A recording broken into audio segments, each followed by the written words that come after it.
The Roman Empire lasted roughly 500 years, and that was after its 500 years of being a republic. At its largest, it ruled 1.9 million square miles of land, stretching from Britain to Egypt and Spain to Syria. There were 56.8 million people living within its borders. It was the most influential empire in the history of the Western world. Even if you slept through most of your history classes in high school, it's impossible not to know at least something about Rome. The influence of Rome, however, is not just some abstract thing. You can see the influence of Rome in your daily life, whether you know it or not. If you live in the Western world, in many ways, you are living in the world that was built by Rome. The language you're listening to right now was heavily influenced by Rome. Written English, like many other languages, uses the Latin alphabet. Latin and Greek were the main languages of the Roman Empire, and they spread it across Europe with their far-reaching conquests. A third of all English words are derived from Latin in some way. Another third come from other languages, such as French, that are descended from Latin as a Romance language, like French, Italian, and Spanish. Why Romance? You guessed it, Rome. For instance, the word video comes from the Latin word vide, which means see. Latin and Greek are the building blocks of the English language.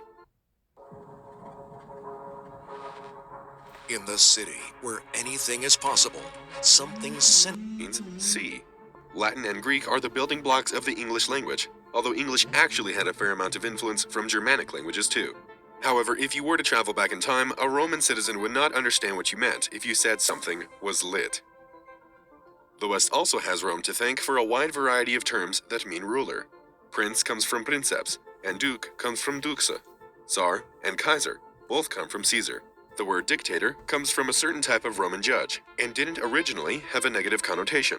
In the highly specialized worlds of science and medicine, and even law, the percentage of words derived from Latin is even higher. 90% of scientific terminology comes straight from Latin. This is because for centuries, after the Western Roman Empire collapsed, Latin was still used by the most educated members of European society. Western architecture has also been heavily influenced by Rome.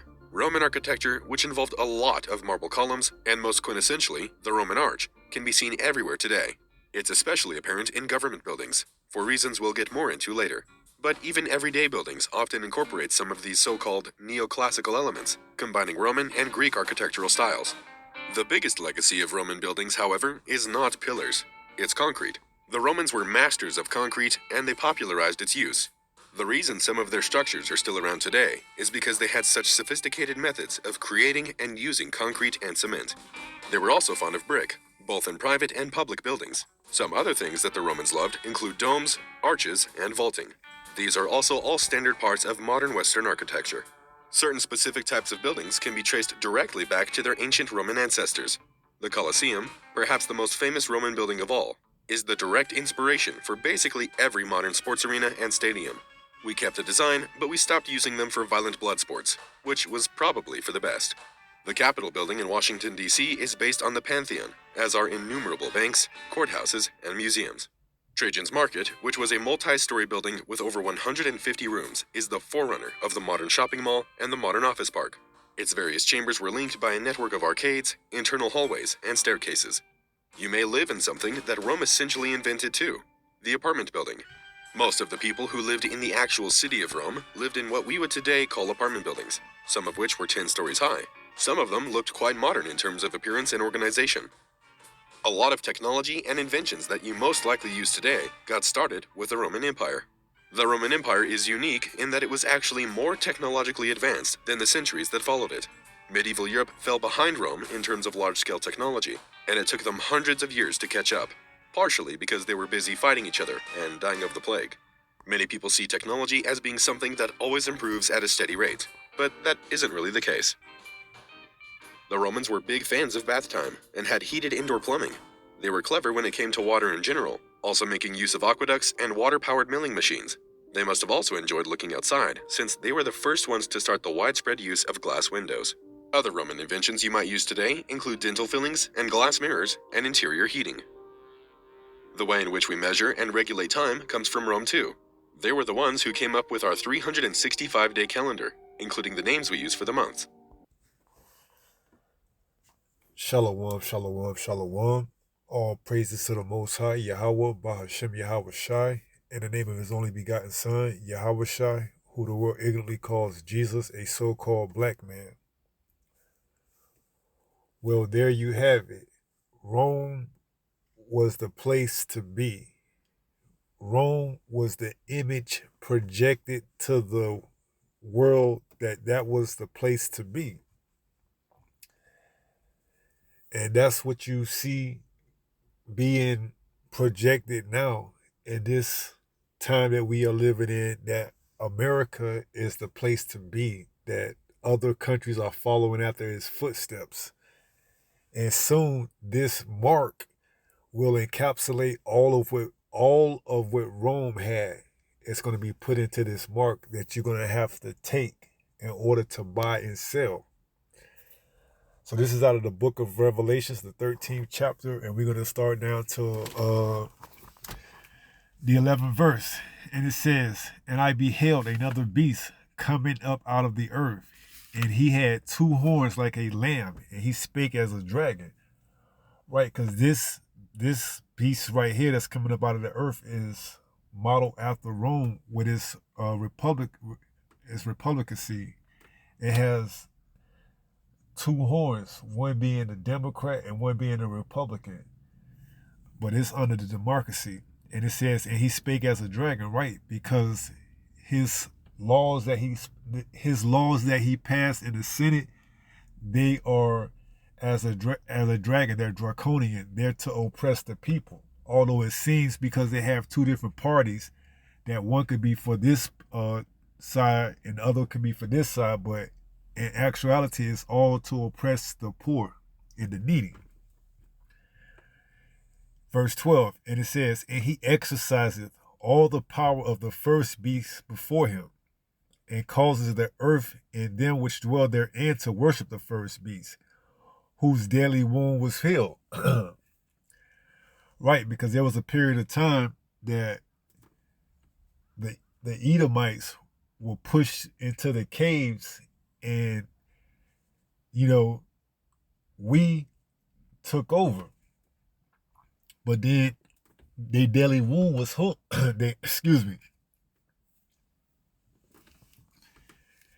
their deadly wound was healed, as the scriptures say, primarily through the Renaissance period, when they came back and what they call whitewash a lot of the images, of our people ruling. And it speaks of that in Maccabees, the third chapter, First Maccabees, the third chapter, the 48th verse. And also Job spoke of it in the 9th chapter, the 24th verse. So this is them, coming back into power and their daily wound being healed through their lies, through their misconception, through their trickery. So it says, "And he exercised all the power of the first beast before him." Right, and he's exercising, being America, the power of the first beast before him through his, like I said, his laws that he passes, his legislations, all these different, executive orders they use to pass and, further oppress the people. Whether it's through the monetary system, by increasing interest rates and inflation, it's all designed to keep you oppressed. So it says, "And he exercised all the power of the first beast before him, and causes the earth and them which dwell therein to worship the first beast, whose deadly wound was healed." 13, "And he doeth great wonders, so that he maketh fire come down from heaven on the earth in the sight of men." And that's exactly what he did. When he dropped that atomic bomb, that was one of his greatest wonders. And he made fire come down from heaven. When that atomic bomb hit, it exploded. It was like we never seen anything like this before. And it says, and he doeth great wonders, so that he maketh fire come down from heaven on the earth in the sight of men, and deceiveth them that dwell on the earth by the means of those miracles, which he had power to do in the sight of the beast, saying to them that dwelt on the earth, that they should make an image to the beast, which had the wound by a sword and did live. Right. So you seeing them making an image with these similarities that you seen from the little clip I played earlier, that what? That they should let's read it again. 14, and deceive them that dwell on the earth by the means of those miracles which he had power to do in the sight of the beast, saying to them that dwell on the earth that they should make an image to the beast. Right. So we showed, well, I played that clip, how they making an image to the beast, because they are just coming back, and this time with the same things that they used in that time. And now you're worshiping, you're making an image to the beast. Through what? Through your pastimes. Like, then they had to what? Go to coliseums and watch the gladiators. Their structures are similar to the structures of the day. Like you said, like the video said, they had apartments back then. Now you see these apartments on the rise right now. A lot of the language is mixed in with the Latin, French, and German. So you seeing the image of the beast right here before your eyes. What else did they say? Romance, where everybody, falls in love with everybody. There's no structure. You could do what you want. They pushing that right now through the alphabet. We ain't gonna say that because it may trigger, certain algorithms, but through the alphabet, you know what? You're seeing love being pushed around and eventually trying to get what they had back then as a catamite, a young boy who would be passed off to a grown adult. So you seeing all the image of that beast being what? Being displayed right now. So it says he had power to do in the sight of the beast, saying to them that dwelled on the earth that they should make an image to the beast. And like I said, we seeing them make the image to the beast right now. That they should make an image to the beast which had the wound by a sword and did live. Verse 15. And he had power to give life unto the image of the beast, that the image of the beast should both speak and cause that as many as would not worship the image of the beast should be killed. And eventually, that's going to be put into one of those legislations, one of those laws. It tells you that in Revelation, the 2nd chapter, the 10th verse, some of you may be cast into prison for 10 days, but be that it may. Well, let's go ahead and get it.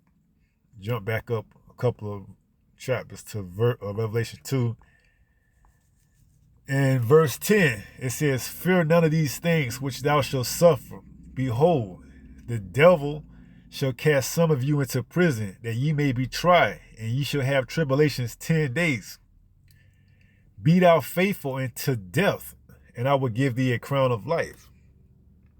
So going back to Revelation, the 13th chapter, 15, verse 15, where it says, and he had power to give life unto the image of the beast, that the image of the beast should both speak and cause that as many as would not worship the image of the beast should be killed.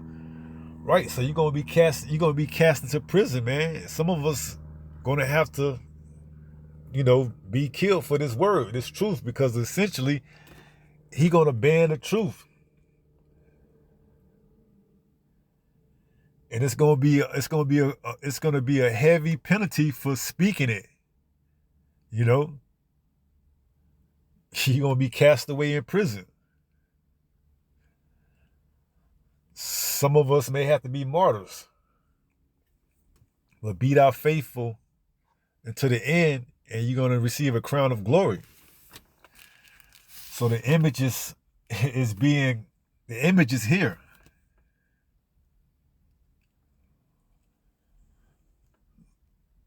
So all he's doing right now is getting this mark together to encapsulate the whole thing. So when you take it, you're going to worship You're going to worship the beast, man, in his image. Because in order for you to continue to, live in this kingdom, you're going to have to take his mark. In order for you to participate, whether you go out to sporting events or whether you want to continue to live in these high-rises apartments, or whether you want to take any of his assistance, you're going to have to take that mark to buy and sell.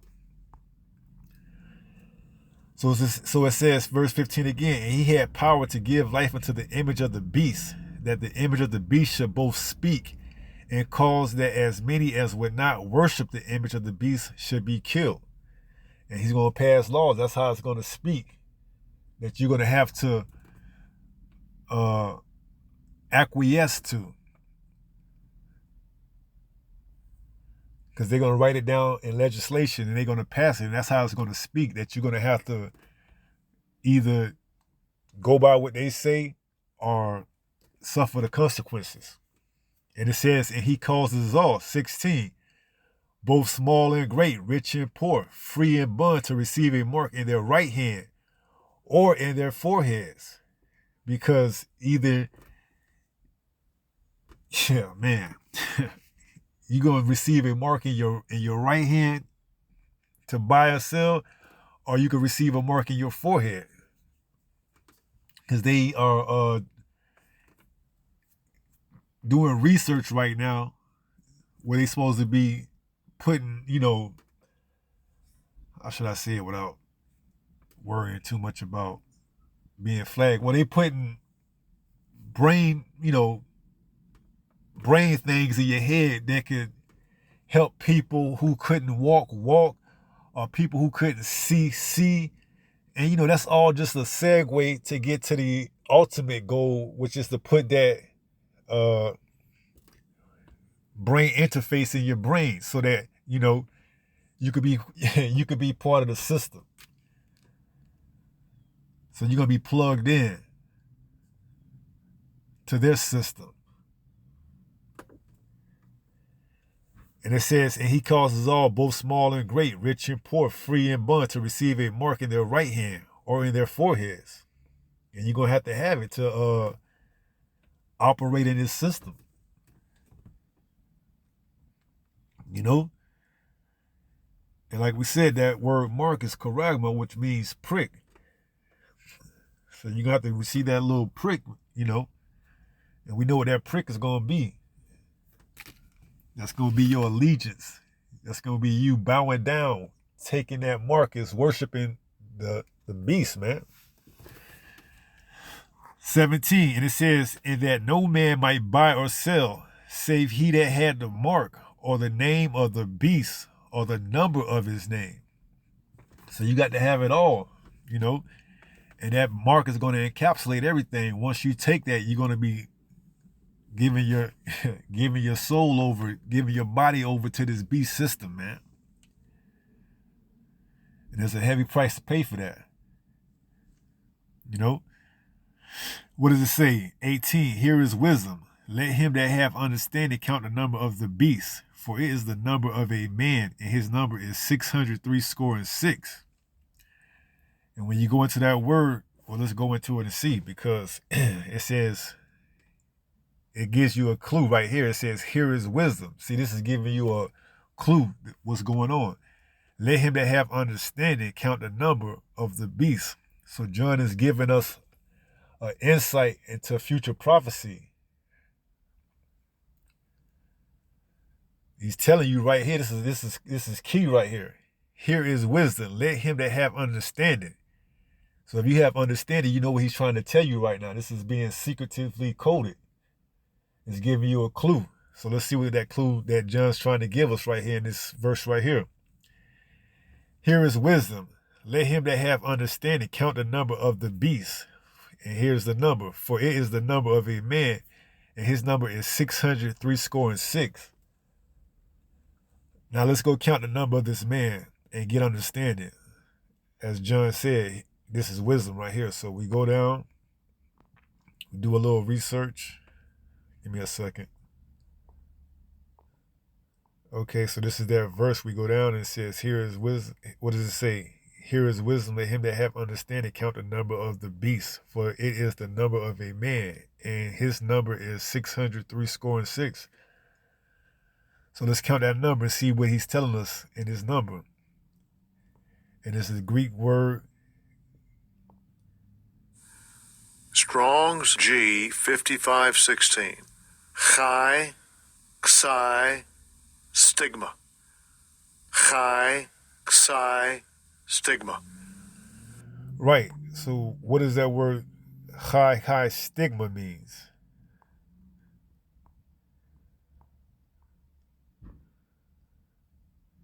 So when we go to the word stigma, Strong's G 4742. Stigma. right, Stigma. and the root word is from primary stizo to what? Stick, i.e. prick. And it reads a mark pricked in or branded upon the body. So this word is to stick or to prick, and this is what they're going to use to put that mark inside of you. So this is John giving us a heads up, giving us a warning in these last times, man, that this prophecy is going to be fulfilled. And this is how they're going to bring about doing it. They're going to prick. They're going to stick you with it. Okay? Let's go back. Right, so this is a very important verse right here in this book of Revelations, the 13th chapter, to give us an insight on this end time prophecy, which is the mark. And his number is 603 score and six. And we see that number, root word stigma, meaning to prick or to stick, is how they're going to implement this into your system. So this is coming by the way of a stick or a prick is going to penetrate the surface of your skin. And we know through the law that we're not supposed to make any cuttings in our flesh for the dead. And once you take this, you're going to be worshiping the dead.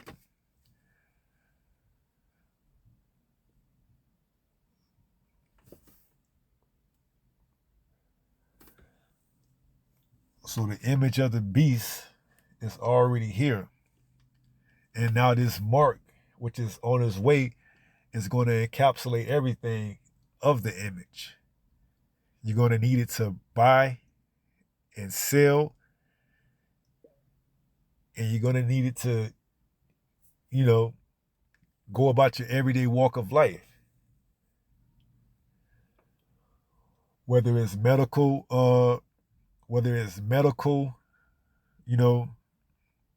advice or medical attention, you're going to need it. Whether it's to buy, something out of the store, you're going to need it. Whether you're a business and you need to sell something, you're going to need it.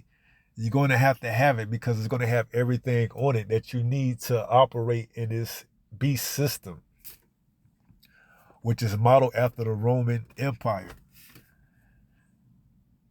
Like you've seen in the clip that I played you, they made it seem that Rome was the place to be. It had everything you wanted, from entertainment to social status to everything. And that's what you see here in America, man. America is the beacon that other countries look to, or other people from other countries look to as the place to be. There's everything you could do here in America. You could practice anything. They call it the land. They call it the land of the free. You're free to do whatever you want to do here in America. Be whatever you want to be here in America. All this is modeled after the Roman Empire, the beast. And now you're seeing them getting ready to roll out their greatest feat ever. Their form of technology, because like the video said, Rome was known for its science and technology. Well, this is this beast's form of science and technology. You're going to have to receive that in your right hand or in your forehead. And this is the path that we on right now, headed to. And they're going to bring it about by all means necessary. whether it's to crash the money system, whether it's to cause another, what happened in 2020, they're going to bring it about. And you're going to have to take the outcome when they bring it to continue to worship the beast, man. See, right now you can play that you're not worshiping in the beast, but once this is implemented, you're going to have to worship it, or you're going to have to fall back and do what you got to do. And for you that's not in the truth, that's going to be a harsh outcome.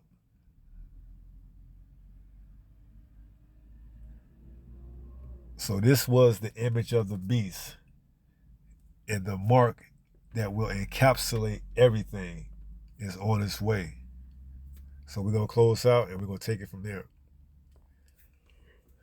This is 1 Peter chapter 5, and we're going to go down to verse 8.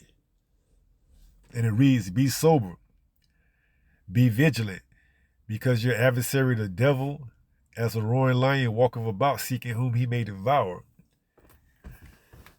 And if you don't know what time you in or where you at, and you think this is all new, and you don't know there's nothing new under the sun, you're going to buy into everything that he's going to sell you.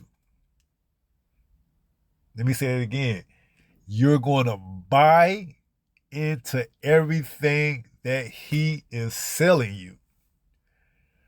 Revelation 13, 16 through 18. You're going to buy into everything that he's selling you. Easy pickings. So be sober, be vigilant, because your adversary the devil, as a roaring lion, walketh about, seeking whom he may devour. And I don't know if that picked up these fireworks that's still being shot off, but hopefully those fireworks turn to something else, man. And nobody's supposed to crave for the day of the Lord, but we know once that day is here, man, that's our salvation. We up out of here.